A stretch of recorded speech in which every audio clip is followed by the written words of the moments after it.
我们远见跟天下文化一直在努力传播进步观念。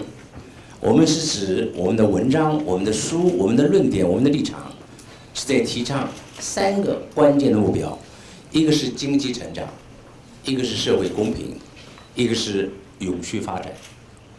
从历史经验来看，一个社会的成功，一个社会的进步，除了政治权利之外，还是要靠无形的进步的观念。但是观念要落实到政策，就需要经过理性选择这个过程。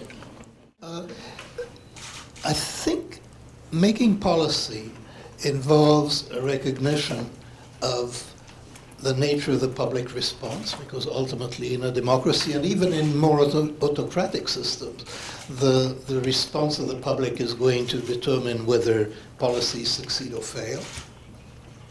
The responses of the public are sometimes guided mainly by emotion, and actually are mostly guided by emotion, including the degree or the extent to which they believe and trust people, and trust is essential.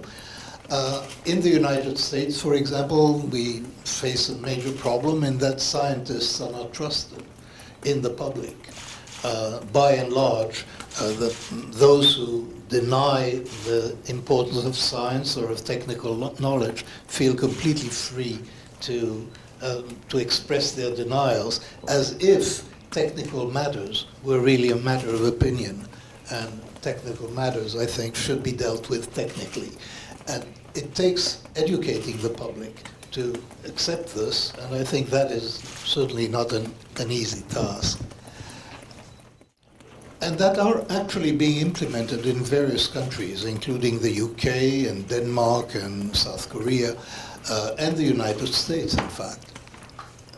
And those policies are generally intended to make it easier for individuals and for individuals in the public to make good decisions that favor their own interests. And it turns out we have learned a great deal about that in recent years. For example, in the UK, they're implementing new ways to enhance the willingness of people to pay taxes. And it turns out that admonishing people or threatening people is much less effective than informing people that other people in your community are paying taxes. This turns out to be far more effective than any other way. And there are many other examples in which policies can, at very low cost, can improve the decision making and can improve compliance with the rules and the needs of authority.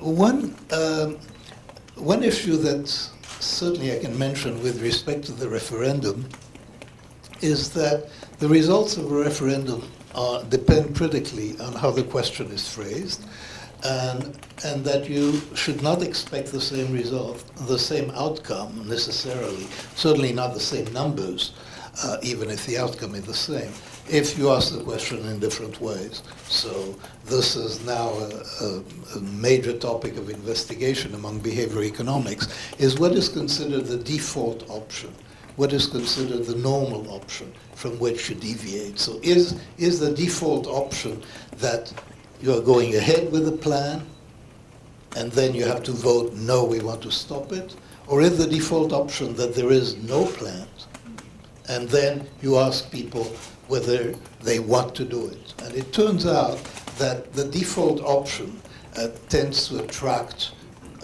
tends to be quite popular. That is, and so there is powerful, and in many cases actually it has been abused in referenda in the United States. You can manipulate the results by, in California, for example, where the referendum is used extensively, you can manipulate the results by what we call the framing of the question. And that, I think, is certainly an important issue.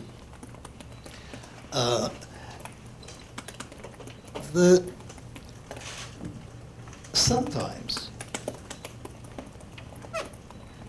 we have to accept the we have to acknowledge the fact that people's responses and people's reactions to situations are not constant all the time. They will change. And in particular, what we know is that people adapt to new situations quite rapidly.